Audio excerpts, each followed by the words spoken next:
ஆமேன். ஹல்லேலூயா. கிறிஸ்துவுக்குள் அன்பார்ந்தவர்களே, வாழ்வளிக்கும் வார்த்தை வழியாய் கடவுள் இன்று நமக்கு தரும் ஆலோசனை மத்தேயு 25:29 உள்ளவர் எவருக்கும் கொடுக்கப்படும், இல்லாதோரிடமிருந்து உள்ளதும் எடுக்கப்படும். ஹல்லேலூயா.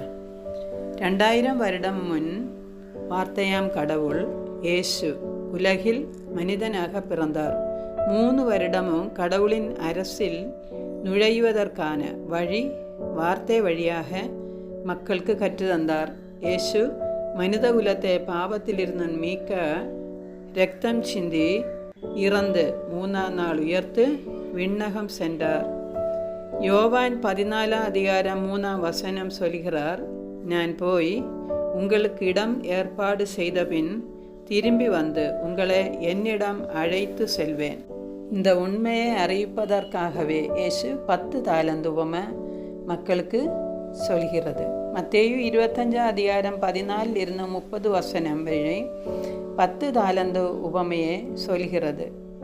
நெடும் பயணம் செல்லவிருந்த ஒருவர் தம் பணியாளர்களை அழைத்து அவரவர் திறமைக்கு ஏற்ப ஒருவருக்கு 5 தாலந்தும், வேறொருவருக்கு 2 தாலந்தும், இன்னொருவருக்கு 1 தாலந்தும் கொடுத்துவிட்டு நெடும் பயணம் மேற்கொண்டார். நெடும் காலத்துக்கு பின் அந்த பணியாளர்களின் தலைவர் வந்து அவர்களிடம் கணக்கு கேட்டார். 5 தாலந்து பெற்றவர் தலைவருக்கு 5 தாலந்து அதிகமாக சேர்த்து 10 தாலந்து ஒப்படைத்தார். அதற்கு தலைவர் அவரே நம்பிக்கை உள்ளவராக கண்டு பெரிய பொறுப்புகளில் அமரச் செய்தார். 2 தாலந்து பெற்றவரும் அவரை அணுகி வேறு 2 தாலந்துகளும் சேர்த்து ஒப்படைத்தார். அதற்கு தலைவர் அவரே பெரிய பொறுப்புகளில் அமர்த்தினேன்.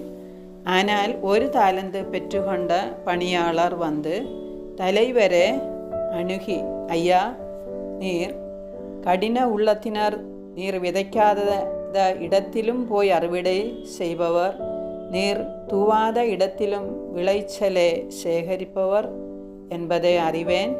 உமக்கு அஞ்சியதால் நான் போய் உம்முடைய தாலந்தை நிலத்தில் புதைத்து வைத்தேன். உம்முடைய தாலந்து இது என்றார். அதற்கு தலைவர், சோம்பேறியே, பொல்லாத பணியாளனே, நான் விதைக்காத இடத்திலும் போய் அறுவடை செய்பவன், நான் தூவாத இடத்திலும் போய் சேகரிப்பவன் என்பது உனக்கு தெரிந்திருந்தும் என் பணத்தை நீ வட்டிக்கு கொடுத்து வைத்திருக்க வேண்டும். நான் வரும்போது எனக்கு வரவேண்டியதை வட்டியோடு திரும்ப பெற்றிருப்பேன் என்று கூறினார். எனவே அந்த தாலந்தை அவனிடமிருந்து எடுத்து 10 தாலந்து உள்ளவனு கொடுங்கள் என்றார். ஏனெனில் உள்ளவர் எவருக்கும் கொடுக்கப்படும், அவர்கள் நிறைவாக பெறுவீர். இல்லாதோரிடம் இருந்து அவரிடம் உள்ளதும் எடுக்கப்படும். இந்த உவமையை நான் படிக்கும்போது ஆண்டவர் இயேசு நமக்கு கற்று தந்துள்ள கட்டளைகளை நாம் கீழ்ப்படிந்து வாழ வேண்டும். நமக்கு தந்துள்ள தாலந்துகள் 10 கட்டளைகளும் அனைத்து கடவுளின் வார்த்தைகளும் தான். 1 யோவான் 5:3 சொல்கிறார், அவர் கட்டளைகளை கடைபிடிப்பதில் தான் கடவுள் அன்பு அடங்கியுள்ளது. அவர் கட்டளைகள் நமக்கு சுமையாய் இருப்பதில்லை. கடவுளின் வார்த்தையில் நாம் வாழ்வதன் மூலம் கடவுளுக்கு உகந்தவராக நாம் வாழ்ந்து கடவுளிலிருந்து கிடைக்கும் நன்மைகள் நம்மை இயேசு நமக்காக ஒருக்கும் பரலோகம் உரிமையாக்க முடியும். யோவான் 15:16 கடவுள் நம்மை தேர்ந்து கொண்டது, நீங்கள் கனி தரவும் நீங்கள் தரும் கனி நிலைத்திருக்கவும் உங்களை ஏற்படுத்தினேன் என்கிறார்.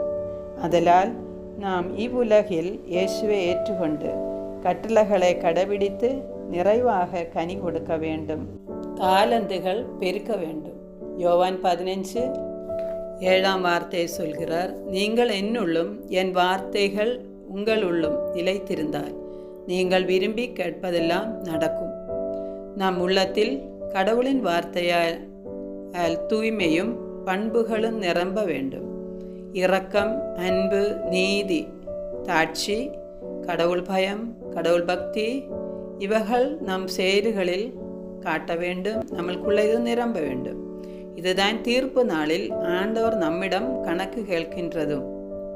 உலகில் வாழும்போது கட்டளையின்படி நாம் செய்த நன்மைகளுக்கு ஆண்டவர் கைமாறு தருவார். மத்தேயு 25:40 சொல்கிறார், மிக சிறியோர்களில் என் சகோதரர் சகோதரிகளுள் ஒருவருக்கு நீங்கள் செய்ததை எல்லாம் எனக்கே செய்கிறீர்கள் என உறுதியாக உங்களுக்கு சொல்கிறேன். தாலந்துகள் உவமையில் நாம் கற்றுக்கொள்ள வேண்டியது. தீர்ப்பு நாளில் இயேசு இவ்வுலகில் வாழ்ந்து நமக்கு கற்று தந்துள்ள கட்டளைகளுக்கு மிகுந்த கனி கொடுக்க வேண்டும், அதுவும் நிறைவாக கொடுக்க வேண்டும் என்பதுதான். இயேசு 2ஆம் வருகையில் நம்மோடு கணக்கு கேட்பார். சோம்பேறியாகாத, கட்டளைகளை புறக்கணிக்காமல், கடவுளை விரும்பி சிற்றின்பத்தை விரும்புவதை விட்டு சுயநலம் தேடாமல் கடவுளின் முன் ஏற்றுக்கொள்ளப்பட்டவர்களாகவும் புறம்பேயுள்ள இருளில் தள்ளப்படக்கூடாது. எச்சரிக்கையாய் இருப்போம். ஆண்டவரே, നമുക്ക് ജപിப்போம்.